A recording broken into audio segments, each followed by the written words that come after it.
Yeah, I'm going to tell you, right from the very beginning, anytime you ever meet me, I'll sit down and have a real good conversation with you. I don't know if I've got the ingredients to prove what I'm about ready to share is like real. I just have personal experience. And that is that creativity is an addiction. If I'm not creating, that monster inside will beat me up like an addiction.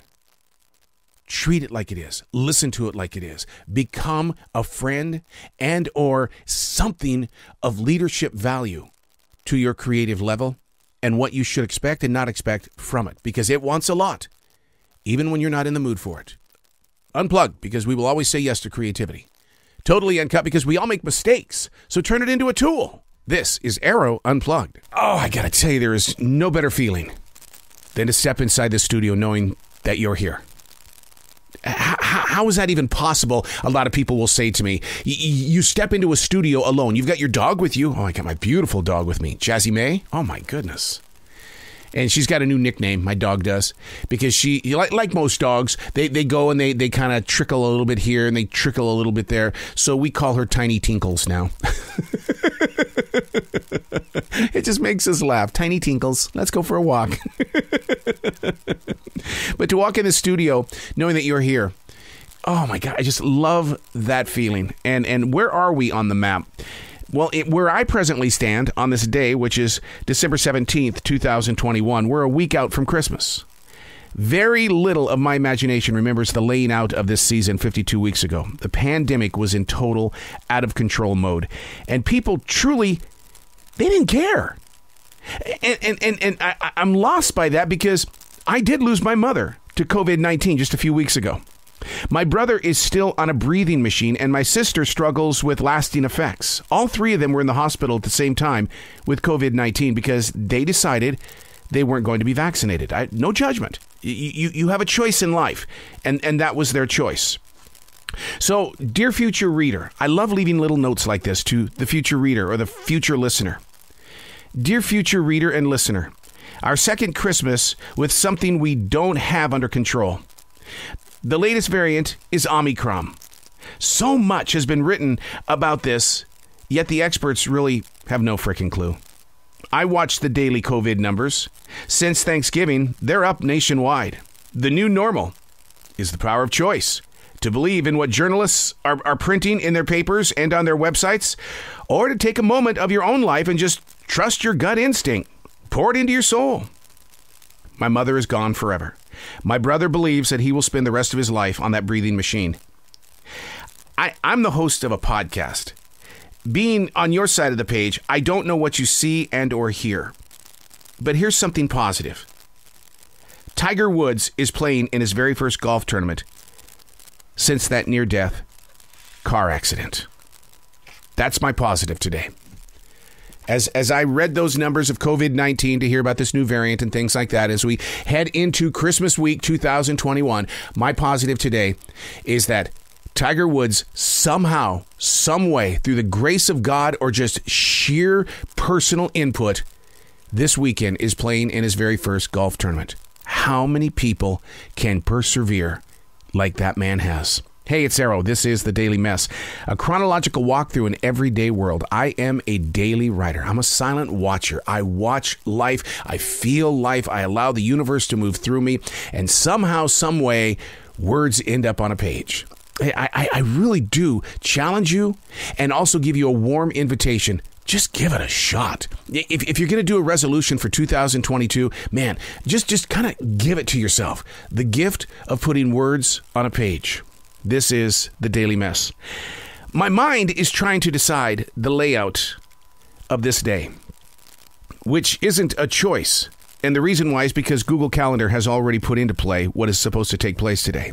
Yet this imagination that I hold, this early in the day, is acting like a little child.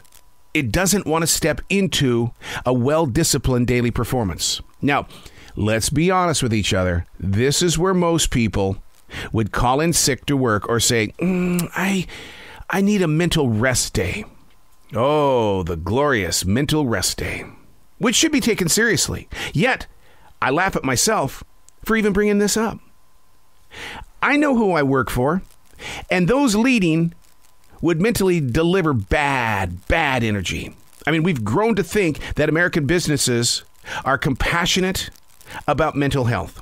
Well, as a member of a team, I'm reporting that my decision makers and the major broadcast company that I once worked for, I'm telling you, they would not be in favor of blessing a moment for employees that need a mental day off.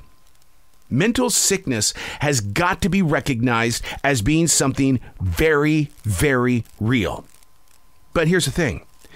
Without a cough and or a temperature, how do you diagnose it? The reality of the moment is we've got to talk about it.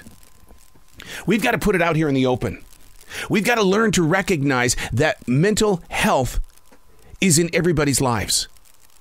And I honestly believe that in my own stepfather's life, he too, as strong as that man was, as my God, his visions were just so amazingly powerful. He built our house. He built things. He created things. But on this side of his life, he's been gone since 2015. His soul is inside my soul. I believe that my father suffered tremendously from PTSD because he was in World War II. And his final words with my sister before he decided to dance with the clouds was to share some of those stories of him being in World War II. I didn't know that my father was suffering. I didn't know. Now, I did have a brother who was challenged. I don't want to say mentally challenged because I don't think that's politically correct these days. He was challenged. He wasn't like the rest of us, but the man was brilliant. He could think things out and do things on his own, where other people would say, what is he doing? He's being himself is what he's doing.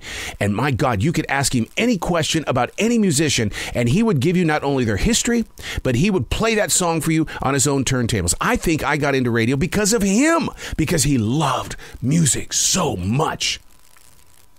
But he had mental health issues. We're not talking about it. We don't want to talk about what's happened in our families or what's going on with our friends and things like that, or what's going on inside your own head and heart.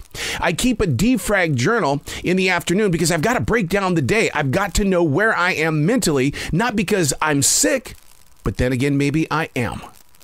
I write every morning before the sun even rises because I have to be able to clear the path so that I can get into a day of expected creativity and somehow end up at a grocery store later on, right there in front of people, because I love people so much that I need to be with them. That's who I am. That's maybe my mental sickness, that I'm codependent, that I have to be with people. This is our thing for 2022. Get the conversation started. But we've got to get with experts that can give us, how can you tell? How do you diagnose? How do we say to those who are at our businesses, who pay us, that I need a mental day off today, without them bringing judgment against us? Because that right there, that's a fire starter. That's a trigger. And I'll tell you what, the tone of someone's voice will trigger me in a heartbeat. That's my mental sickness. I'm Arroe, and that's the Daily Mess.